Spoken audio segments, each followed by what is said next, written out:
welcome or welcome back to Will Act for Change, the podcast where we discuss advocacy and activism in theater and film arts.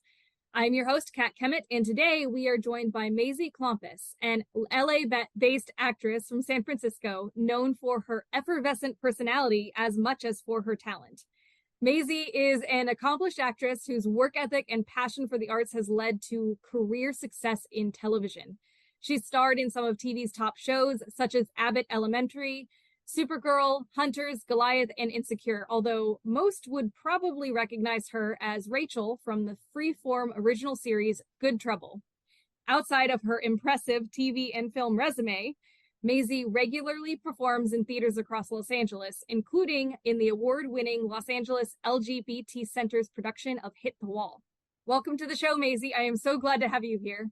Hey, it was great to be here, Kat. Thanks for inviting me. Absolutely.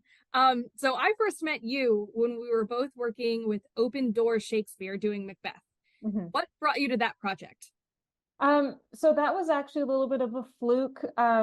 I was going to see a play with Shaylin Zanotti, who we love, and she was talking to me about some Shakespeare project that she was a part of, and I thought that she was asking for like analysis help for a Shakespeare scene in Macbeth, and I said, sure, yeah, no problem. And I didn't realize I was signing myself up to be in the play, but I was actually really excited because Shakespeare has always been something that I've been really attracted to and very intimidated by. So when I realized I had unwittingly accepted a role, I was like, you know what, let's roll with it. And yeah, I'm so glad that I did. And I've been just having the time of my life with Open Door Shakespeare. Yeah, I look forward to it. Isn't that the best way to get a role, though, by accident? Yeah. Just you just like fail upwards. Yeah. Yeah, no, it was great. Yeah, I'm really glad that Shay thought of me and that it's such a welcoming environment. Alice is, the best, fearless leader. Mm-hmm. So yeah, but that's how that happened. From that, I started to learn more about what you were working on outside of that project, and you've had a really impressive career in TV so far. Thank you. How do you feel that TV and theater kind of differ in their approach to speaking about current issues? So I guess what I would say for that is that I feel like theater tends to lean more towards general human truths that can be that sure have a very specific place in time, but can be expanded and repeated for decades and centuries.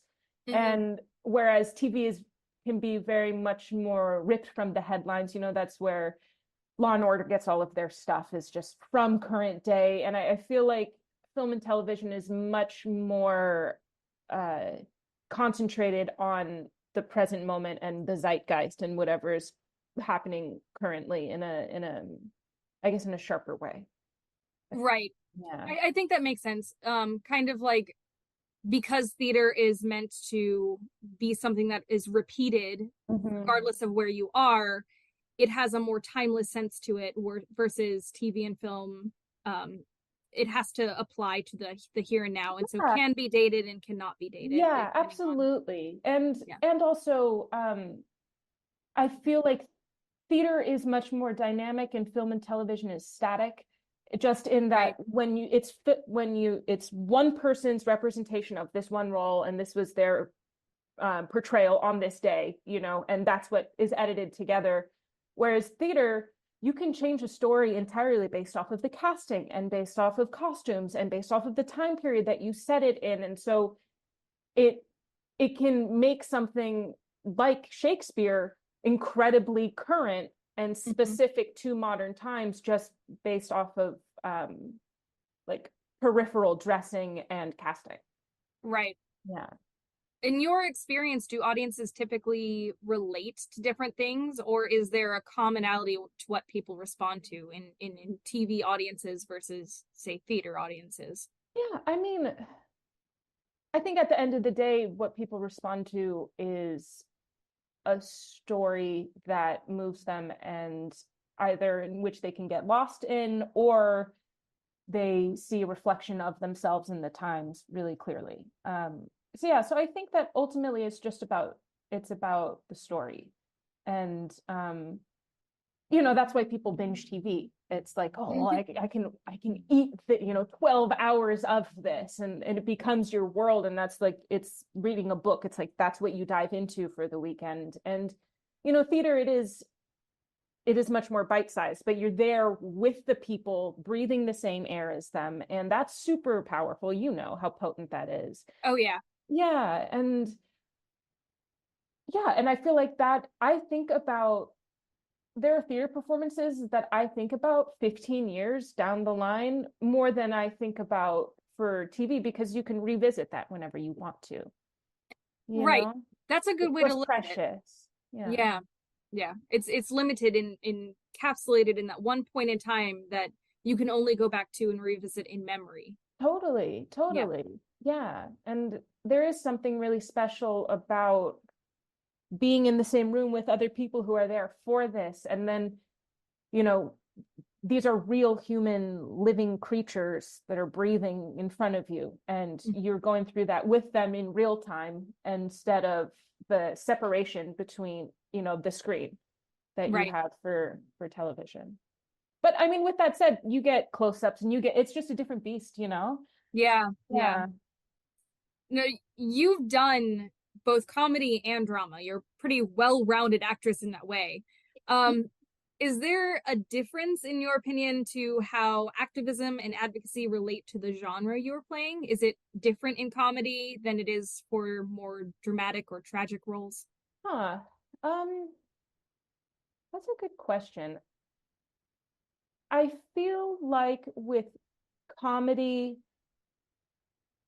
there is more freedom and permission to comment on the character, and that's where the advocacy comes, is the perspective and the portrayal of a character in a comedic way, to highlight their inadequacies. You lean into that to show them as a clown, versus what is the word? Drama. It's more, you can be the villain. So I feel like you can show failings of people through comedy as highlighting them as a clown, and kind of showing this thing, like a flag for people to notice and also laugh at, and in a way that is protective of themselves, while they can be self-reflective. and then with drama, it's more this person is a villain, or they're flawed, and I think that there's more distance. I don't know, honestly, maybe I'm talking out my ass about this. But it is like, with comedy, you can you have more permission to highlight the person's flaws in a way that brings the audience in on the joke with you. You have to find yourself in that person in a way that lets you as an actor play them without judgment. Maybe that's what it is. Maybe, yeah, I think you can allow a little more judgment, as an actor in comedy, because you're looking for the bits that people will laugh at at the expense of your person. And with drama, you have to just be in that. Does that answer your question at all? It does. It's interesting. I mean, this is something that's always it's been something that I've never really landed on myself, so that's part why I asked it of you, to make you the guinea pig in this scenario. Because it is, especially with advocacy, and as an actor, you don't get to choose your words, right? And so there's only so much wiggle room within your characters that you can have, to a certain extent. But it is about, ultimately, if you're lucky enough to be able to choose what kind of project you're on, that's really important for advocacy. Oh yeah. And being able to choose what you want to lend your voice to, what you want to amplify, and what you think does, should be highlighted and yeah, I think. On that regard, Good Trouble as a show in general Mhm. really speaks to that inequality and injustice in society today, especially in working spaces. Mhm.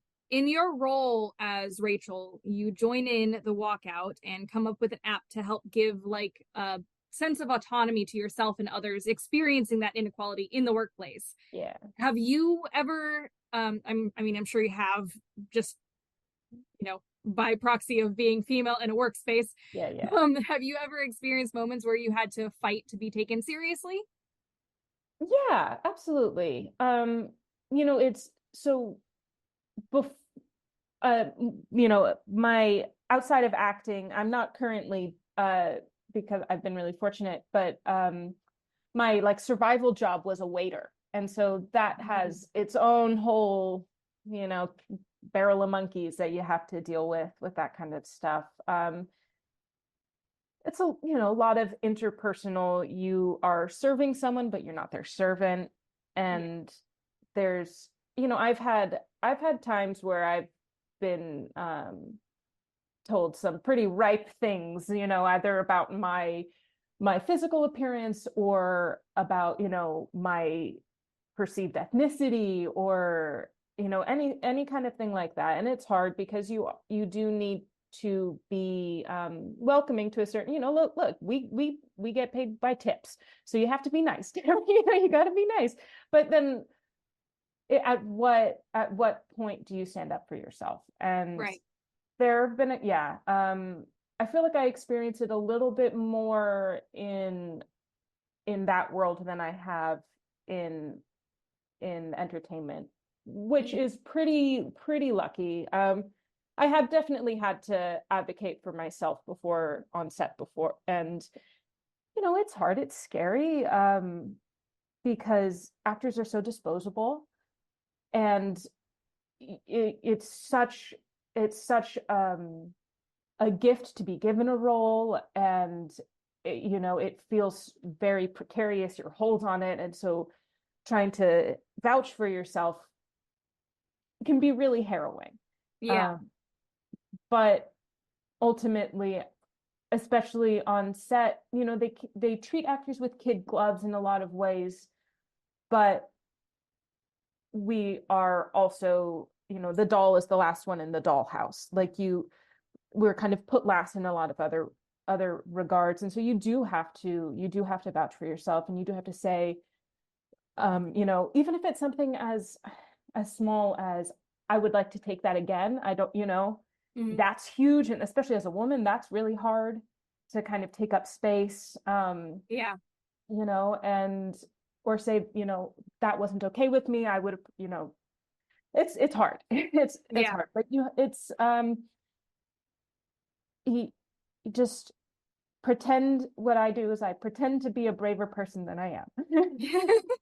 And that's like, it gets me as far, I've gotten this far. So yeah. How have your values kind of influenced your career and the roles that you do choose? I feel like I've been pretty lucky in that the roles that I've been given and the roles that I've been able to play are not incredibly misaligned with Mm. my own sense of self and ethics and like my moral compass. And I think I'm very, very lucky for that. And, with that said, there is a lot to be said to be cast as a villain, because it's about finding the humanity in that, which is hard. Right. And that's the job. Hmm. Yeah, but I feel like, yeah, for the most part, I'm trying to think. I haven't, yeah, the roles that I've had are about being your authentic self, and not shying away from who you are, as well as making sure that your voice is being heard, Hmm. and that you are protecting the people that are closest to you. Right. And, and so that I feel it slots in pretty well with, you know, things I hold really dear, which is family and friends and, you know, not squelching who I am to fit into an idea of what I think is acceptable, Right. which is hard. Yeah. Yeah. Yeah. Um, Going back to Good Trouble, Mhm. how similar would you say you are to Rachel? I know there are some aspects that are specifically there for comedic effect, but there's some Yeah. elements to wanting to participate in something that moves the needle forward in a positive way. Yeah, absolutely. I mean, what's been so fun about being the same character for 5 years is you, as the writers get to know you better, they write you more into the script, which is really fun. Yeah, I mean, I'm super nosy. Rachel is super nosy. She wants to be in everybody's business. She sees everything. I'm very much like that. I'm always like eyes peeled, just kind of seeing what's happening. I'm a terrible eavesdropper at restaurants, you know, like, you know, I'm very intrigued by everything around me. I think she is too.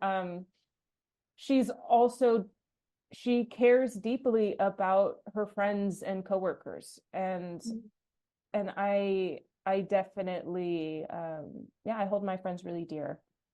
They're hard to come by in a big town like this. You know, who'd think in a town full of so many people that you'd think it'd be easy to carve out your group, but it can be really isolating. And yeah, so I feel like my friends are hard won, and I feel like you know, we have similarities in that way. She dresses how I wish I could dress all the time if I actually put effort in. Dina, who is the costume designer, she costume designed Austin Powers and Miss Congeniality. Like she's a big time. And you know, bless her, I learned how to walk in heels because of this show. You know, I'm 5'8", I'm pretty tall, and she has me in 3.5-inch heels. So I'm 6 feet on set, and these other girls are, you know, between 5'1" and 5'4", flat foot, and so I just like Goliath tower over them. So that's actually been pretty fun, which is that thing about forcing myself to take up more space. Mm-hmm. That's something that I've been working on a lot. And when you're wearing a full circle skirt and 4-inch heels, you have to take up space. So yeah, but you know, I think it's been really fun to be a part of that show and be able to see how this character grows and changes within the confines of the workspace. Yeah. Outside of all of the work that you've done, is there anything in particular or any person in particular that really inspires you as an actress? So I guess for actors who inspire me, Mel Brooks is a huge inspiration. I love him. Like, yeah, we have to bubble wrap that man. We love him. He's so dear, national treasure. He's always been a huge inspiration for me. I think also, if we're going a little more current day, Ann Dowd and Olivia Colman are just two fantastic actors, who both kind of hit at least the American scene a little bit later in their careers. You know, Yeah. obviously Olivia Colman has been working for decades in England, but she kind of broke out in the US within the last like 10 years, you know? Yeah. And it's so cool and encouraging and heartening to see these women that are working actors and are able to maintain success and careers into their 50s and into their 60s, and we love to see it. You know, I've read so many things about how as a man ages, the number of words that he has in a script increase, and a woman, the number of words that, like, the highest number of words that they have tend to be when between like 25 and 30, and there's a precipitous decline after 35. Yeah. And I think that that is slowly changing, and that is really exciting, Yeah. because who doesn't want to see old wrinkly women be fucking badasses? Like, we see it with dudes, and it's like the cragglier face, the better. And um, it's like that kind of, that the physical appearance of male actors is not a deterrent for casting. Yeah. And for women, I think that's still it's definitely changing, and it's wonderful to see. I think that there is still a bit of that, um, your value is in your beauty, and your value is in your youth. And I mean, like, look, let's get real.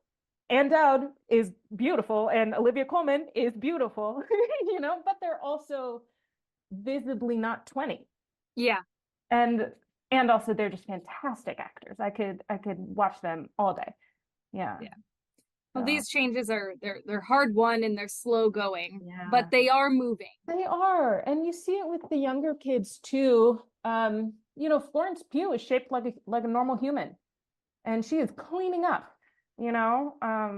So that's really heartening to see too. Yeah. In reference to another show that you were a part of, in Hunters, you were in an episode where a group of Jews are hiding within the walls of a sympathetic German household that is set upon by Nazis. And within the episode, you and others who are hiding come back to avenge the murdered family. What do you feel is the importance in storytelling of giving a sense of autonomy to the victims of the Holocaust or of genocide in general? It's hugely important. It's hugely important to show these people, who are so ubiquitously portrayed as victims, to show them as multifaceted, fully formed humans who are also flawed in their own right. I think that, the moment that you take away the possibility for a human to be flawed, you are taking away their humanity, and you're stepping into virtue signaling and fetishism, because Yeah. people first and foremost are people, and that means you are you're flawed, and no one's perfect. So there's that. I mean, with that said, what was so wonderful about working on Hunters was, David, the creator of the show, David Weil, he was inspired by his grandmother, who was a survivor, a Holocaust survivor. He was inspired by her stories. And as a kid, he always saw them as kind of comic book characters, like the Jews were the superheroes and the Nazis were the supervillains. And that is totally suffused through the entirety of the show. And so that helps a lot.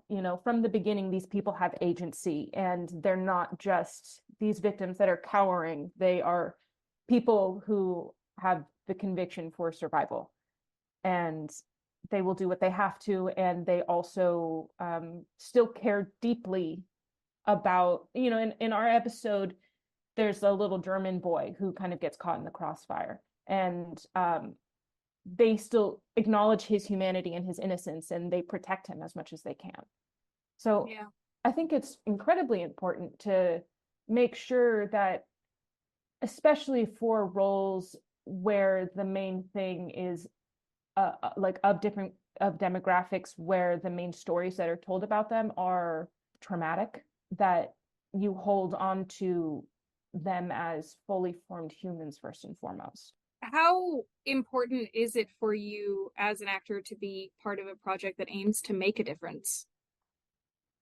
I mean, it's really important, and I've been really lucky to be able to be a part of that. Obviously, as an actor, you don't really get to choose, unless, you know, what Michael Caine said, if you have the, like, at the top, choose a role that means something incredibly to you, that you feel works. And if you can't get that, then choose something that you would be happy to play. And if you can't get that, choose something that pays the rent, Yeah.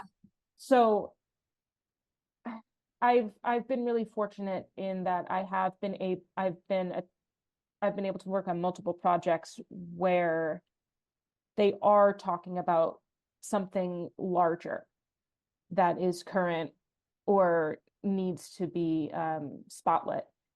Yeah. And yeah, I mean, I think it's really wonderful that I've been able to be a part of these things. Yeah, yeah, because it does it feels important when you're on set and you're working on, stuff like this. It feels like what you're saying actually matters. It's not just entertainment. It is also, especially with Good Trouble, it's a show for it's it's a very palatable way to teach young adults how to maneuver in the world. That's basically, that's basically what the show is. It's um like a Gen Z and millennial palatable set, like after school special. Mm-hmm. And it's incredibly effective. And sometimes on paper it seems like it could be a little corny, but then when you're in there in the space and then you see it afterwards, you're like, these are messages that are straightforward, that deal with really complex things in a really clear way. And it's helping to shape the next generation that's entering the workforce in a way that's empowering. And that's really cool. Oh, It, yeah. yeah, it feels really important, even if it is like, even if my line is two wrongs don't make a right, it works, Yeah. So, yeah. What do you hope for in the future of film, TV, or theater? I hope to see more faces in more shapes and sizes and colors. I want to see particular demographics. I want to see new stories. We don't need to relegate people of color to their most vulnerable moments. Mm. We can show people as fully functional, fully formed, intelligent, without spotlighting like exclusively everything that can go wrong, if that makes sense. Like, Yeah. I want stories to be written about Black women the way they're written about white men. Just, I want to see empowered people that are not just white dudes. And I think that we're getting there, honestly. We're on the way, there's a lot of room for growth. It's an But uphill battle. the status quo that television is, I want to see that for everybody and for other colors and faces and shapes and sizes. And I think we're getting there. I would love to see that. I would love to see some wacky ass comedy, like Judd Apatow did a lot for comedy in like 2006. And since then, people have gotten in a rut for what is funny, and they've lost the wonder of physical comedy. And I feel like we're getting back into slapstick, especially with, I hate to say it, TikTok and Instagram. You do see a lot more physical comedy kind of coming in. And I hope we get back to some like really weird, wacky, absurdist kind of stuff. Mm. Yeah. Yeah. I know it's kind of silly, but the first thing that comes to mind whenever I think of physical comedy in TV is Frasier. Yeah. Because I just think of the Valentine's Day episode. That first 5 minutes was just fantastic. Yeah. Thank you so much for joining us. I think that's all we really have time for today. Okay, yeah, absolutely. But it was great to have you on the show. Yeah, it was great talking to you, Kat.